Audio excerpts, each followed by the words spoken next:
My name is Melody, and I'm from Los Angeles, California, and I live in Santa Cruz. My name is Eleanor, and I am from Philadelphia originally, but now I go to UC Santa Cruz, and also I spend time in Tucson, Arizona, because my dad just moved there. My name is Elisa Johnson-Villa. I'm originally from Los Angeles, California, and I am a senior here at UC Santa Cruz.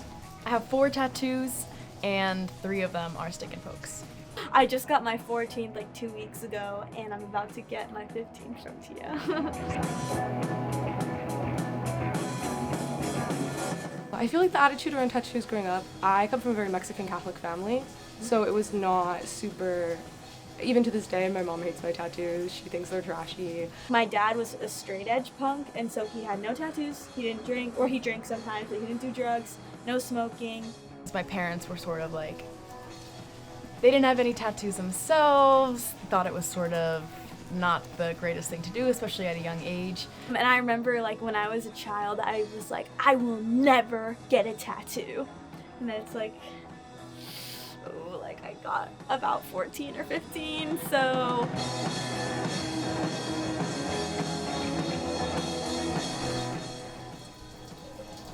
My first stick and pokes, I think I was 14, 13, very young.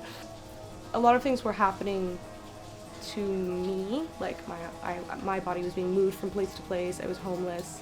I was going through all these things, and so my body was being like moved and in different positions that I had no control over. And so it was really empowering for me to be able to like do that myself and take ownership of my body in that way. And it like gave me kind of a sense of power, I think, to like make a decision, to put something on my body, to do it myself. And yeah, and I just think it's cool to like have art on your skin.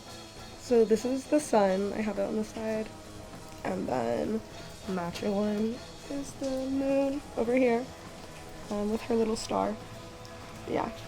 And my idea at the time was that like, it was about balance, so like the sun and the moon, and then to stay in the middle and to be balanced, because I was a crash out at 14.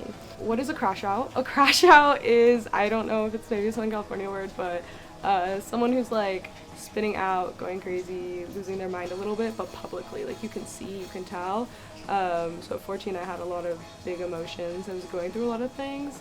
So I was a little cuckoo crazy. But yeah, that's what a crash out is. All my love to 14-year-old me, she deserved to crash out. I definitely feel like getting my first tattoo from a friend deepened our connection and our friendship. I think that there is sort of a vulnerability there of letting your friend make this sort of decision and mark on your body that you like both have to be like, this is for life, this is an artwork that's going to be on someone for life, and then for me, my perspective, like I have to have this on my body for the rest of my life. So I think you have to have a lot of trust, and also it was just fun. It was fun to hang around Jill and see the way that they do their art and how they get inspired and that process. And I feel like I got to know them better through understanding their creativity better and also letting myself be very open in this way. I think they respected me a lot, and they were grateful that I was a little canvas for them. All my friends growing up, we were stick and poke girls. We were also, I think that was the scene I was in at the time. It was like I was in my emo era. It was like a punk underground music scene. So a lot of the times too, I was actually introduced to it at a punk show. People were like in the corner doing hand-poke tattoos.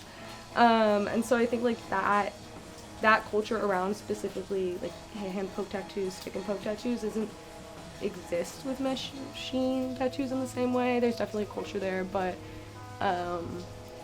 there's a lot less judgment. I remember even like telling someone I was with at a show like, oh, I think I want to do my own stick and pokes. And they're like, this is the ink you should get, and this is the things, and like make sure that you're like cleaning, that you like, they showed me the Amazon like link and like how to like sterilize the needle the correct way. And so there was like a lot less judgment in that way, and that it was nice. And I think that culture around stick and poke tattoos is it just doesn't exist in the same way for machine tattoos.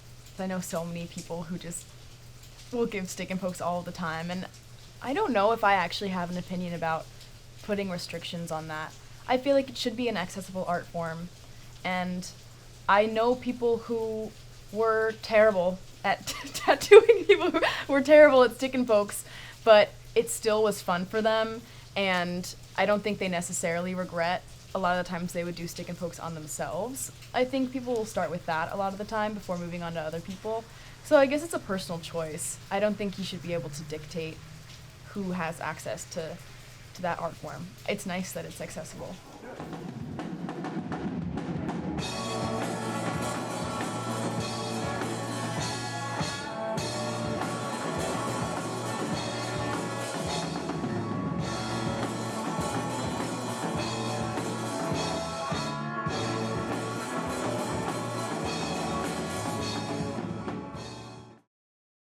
No, this is my only drunk tattoo that I got randomly and with my band, and I was really wasted, and it was awesome.